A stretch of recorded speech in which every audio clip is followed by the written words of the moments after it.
Isu panas dari Istana, hubungan antara Presiden Prabowo Subianto dan Wakil Presiden Gibran Rakabuming Raka dikabarkan mulai merenggang dan tidak sedekat dulu lagi. Short video ini merupakan ulasan dari berita yang berjudul Memalukan. UI, Gibran bawa mahasiswa kunker tanpa izin. Perang pencitraan modal 2029 dimulai. Dan dibahas oleh Hersubeno Arif bersama Akbeta di channel Off the Record FNN. Kondisi politik saat ini diibaratkan seperti sedang tidur dalam satu bantal, namun memiliki dua mimpi yang berbeda. Pengamat melihat Prabowo kini sudah sangat jarang memuji atau menyinggung nama Gibran dalam pidato-pidatonya. Sebuah kontras yang besar dibanding masa-masa awal setelah pelantikan mereka. Isu pembatasan ruang gerak di dalam istana pun semakin menguat seiring dengan fakta bahwa sudah cukup lama tidak terlihat ada menteri-menteri kabinet yang datang melapor atau menemui Gibran secara langsung. Kalkulasi politik untuk tahun 2029 dinilai sudah berubah total. Prabowo kini tidak lagi berada di bawah bayang-bayang tekanan seperti saat Jokowi masih menjabat aktif sebagai presiden.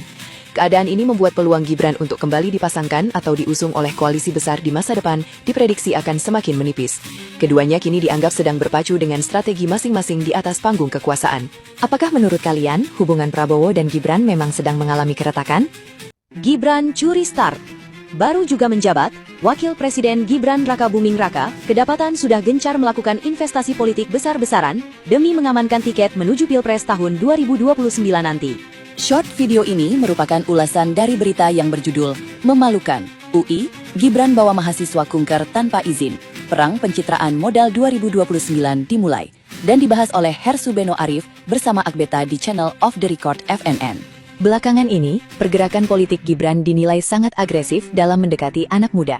Mulai dari mengundang perwakilan Badan Eksekutif Mahasiswa berdialog di dalam istana, hingga memboyong 5 orang mahasiswa ikut kunjungan kerja keliling Indonesia Timur. Strategi ini dianggap sebagai upaya matang untuk membangun citra atau personal branding bahwa dirinya adalah sosok pemimpin yang ramah mahasiswa dan ramah kampus. Menariknya, para pengamat melihat gerakan ini sebagai investasi politik murah meriah, karena seluruh biaya akomodasi kunker ke Papua dan Gorontalo tersebut sudah masuk dalam fasilitas anggaran negara untuk wakil presiden. Wilayah Indonesia Timur sengaja digarap sejak dini untuk dijadikan lumbung suara masa depan bagi Gibran, Jokowi, dan juga Partai Solidaritas Indonesia. Mahasiswa yang diajak pun difungsikan sebagai instrumen kampanye terselubung saat bertemu masyarakat di lapangan guna menepis isu bahwa Gibran anti terhadap kritik anak muda.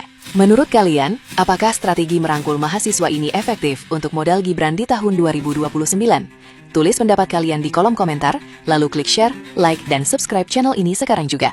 Anggaran triliunan untuk makan rakyat kecil dipotong habis-habisan, sampai tersisa di bawah Rp8.000. Sementara para pejabatnya diduga sibuk titip proyek. Video singkat ini merupakan ulasan mendalam dari pembahasan hangat di YouTube yang dipandu oleh Rizal Mustari bersama mantan Menko Polhukam, Profesor Mahfud MD.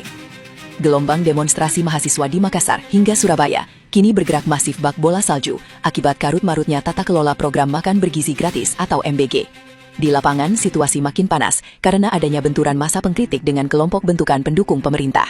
Konflik memuncak setelah kejaksaan menemukan indikasi korupsi gila-gilaan di tubuh badan pengelola program ini. Berawal dari pemeriksaan saksi, kini muncul 41 nama pejabat, politisi, hingga lingkaran dekat istana yang ketahuan menitipkan ribuan titik pasokan dapur demi meraup untung pribadi Rp100 juta per titiknya. Ditambah lagi, pengelola dapur lokal dipecat sepihak lewat aturan edaran baru yang melanggar kontrak perjanjian kerja hukum perdata. Hasil ulasannya, Mahfud MD menegaskan program pemenuhan gizi ini wajib diteruskan karena rakyat sangat membutuhkan. Namun, sistem pengawasannya harus dirombak total dan jarak pusat ke daerah harus dipangkas agar tidak bocor. Pemerintah pun didesak segera mengumumkan 41 nama begundal tersebut sebagai sanksi moral, serta wajib menerima mahasiswa untuk berdialog terbuka secara damai di kantor kementerian masing-masing. Bagaimana tanggapan kalian mengenai korupsi berjamaah di program makan gratis ini? Ternyata pendemo yang mendukung program MBG justru dikasih duit cuy. Berapa Bu dikasih buat makan lu? 100 ya? Banyak banget ya berarti ini juga. Ternyata emak-emak yang demo mendukung MBG dikasih uang 100.000, susu, roti, buah, sampai wajan penggorengan cuy. Mau dipakai apa nanti pancinya? Coba lihat Bu, lihat Bu. Ya. Lah kalau demonya dapat untung banyak gini, kira-kira beneran suara hati rakyat atau cuma demo bayaran cuy? Koperasi Desa Merah Putih kembali menuai sorotan. Calon manajernya ternyata terancam denda 100 juta rupiah jika mengundurkan diri sebelum masa tugas berakhir. Ketentuan itu tertuang dalam dokumen pendaftaran yang belakangan ramai diperbincangkan publik di media sosial. Bukan hanya soal denda, calon manajer juga diwajibkan mengikuti pelatihan dasar kemiliteran komponen cadangan atau Komcat. Padahal tugas seorang manajer koperasi adalah mengelola usaha, memperkuat ekonomi desa, dan meningkatkan kesejahteraan masyarakat. Kepala BKN Zudan Arif Fakrullah berdalih aturan tersebut dibuat untuk memastikan komitmen, motivasi, dan kesiapan calon manajer dalam menjalankan program pemerintah. Namun publik mulai mempertanyakan pendekatan yang digunakan. Mengapa program ekonomi desa justru dibarengi pelatihan ala Komcat dan ancaman penalti hingga 100 juta rupiah? Program pemberdayaan ekonomi desa membutuhkan kepercayaan publik, dan kepercayaan itu sulit dibangun ketika syarat-syarat yang diterapkan justru memunculkan lebih banyak pertanyaan daripada jawaban. Yang dipenjara itu koruptor, bukan Mas Tio. Sepakat Mas, karena koruptor yang telah merugikan bangsa Indonesia. Nah, sedangkan Mas Tio itu hanyalah seorang aktivis mahasiswa yang aktif mengkritik pemerintah yang sekarang dipimpin oleh Bapak Presiden Prabowo. Gue tuh pas ngelihat ini gue sampai kepikiran kok bisa gitu, kok bisa. Maksud gue gini, gue juga adalah orang yang mendukung MBG pada awalnya. Tapi begitu kita lihat pelaksanaannya sangat-sangat amburadul, ditambah lagi belum lama ini kepala bagiannya ditangkap korupsi, banyak SPPG yang bermasalah, banyak makanan yang wow semua. Ada SPPG yang bagus, cuman kan masih banyak juga yang berantakan. Secara sistem ini masih kacau balau. Kok bisa-bisanya ada yang demo mendukung MBG? Ya ampun, nggak dijaga tentara dan polisi pula. Kayak makin kelihatan gak sih? Kayak penguasa nih cuman pengen orang-orang yang setuju aja sama mereka. Tapi begitu ada suara yang nggak sejalan sama mereka tuh kayak ya gitulah ya pokoknya. Pak Prabowo sudah 1,5 tahun menjabat sebagai Presiden Republik Indonesia. Tetapi dari dia menjabat sebagai seorang presiden, ada banyak kasus-kasus intoleransi terjadi di berbagai tempat. Mulai dari penolakan rumah ibadah, pembubaran ibadah, sampai kepada tindakan anarkisme yang menunjukkan radikalisme. Tetapi dari peristiwa-peristiwa penolakan rumah ibadah itu, sama sekali di dalam isi pidatonya tidak pernah Pak Prabowo menyinggung hal ini. Tetapi kalau ada kritikus yang mengkritik terkait MBG maupun juga terkait melemahnya rupiah terhadap dolar, beliau langsung menyelipkan atau mungkin menunjukkan kebaperannya. Apakah peristiwa-peristiwa penolakan rumah ibadah ini tidak terlalu penting bagi Pak Prabowo, padahal mayoritas pemilihnya juga adalah dari mereka-mereka yang ditolak rumah ibadahnya. Bagaimana kalian guys?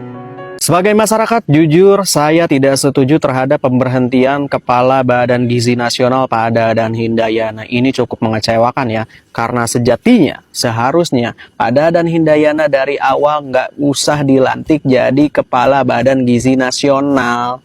Kan beliau nih ahli serangga tapi harus mengurusi soal gizi, makanya berantakan, makanya program MBG tuh banyak masalahnya. Udah mah ini kan program MBG ini adalah program unggulan Pak Prabowo Subianto tapi diurus oleh orang atau dikelola oleh orang yang bukan bidangnya. Butuh waktu 1,5 tahun teman-teman bagi Pak Prabowo untuk memberhentikan Pak Dadan Hindayana. Menurut saya ini waktu yang cukup lama.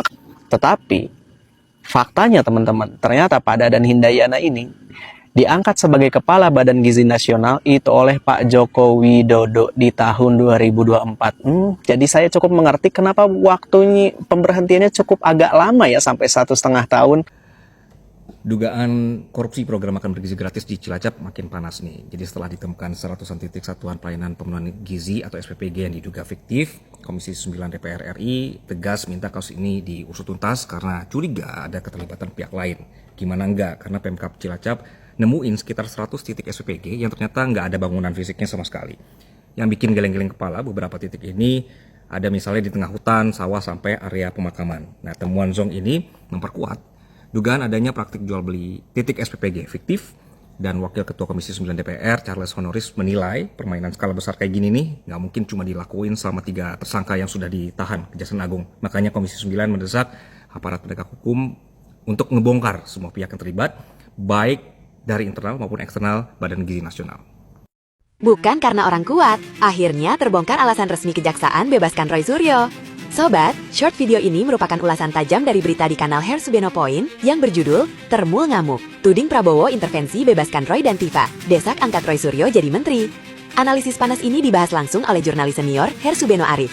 Di tengah kegaduhan publik dan tudingan miring dari para pendukung Jokowi yang merasa kecewa, pihak Kejaksaan Negeri Jakarta Selatan akhirnya mengeluarkan pernyataan resmi mengenai alasan yuridis mengapa Roy Suryo dan Dr. Tifa tidak dijebloskan ke dalam sel tahanan. Kepala Kejaksaan Negeri Jakarta Selatan menegaskan bahwa keputusan ini diambil berdasarkan pertimbangan hukum yang sangat matang. Faktor utama yang melandasinya adalah adanya jaminan yang kuat dari pihak keluarga kedua tersangka. Selain itu, baik Roy Suryo maupun Dr. Tifa dinilai bersikap sangat kooperatif selama menjalani seluruh proses pemeriksaan hukum. Mereka juga telah membuat surat pernyataan resmi yang berjanji tidak akan melarikan diri, tidak akan menghilangkan barang bukti, serta berkomitmen penuh untuk mematuhi kewajiban wajib lapor secara berkala. Jadi, keputusan ini murni pertimbangan objektif hukum, bukan karena adanya tekanan politik.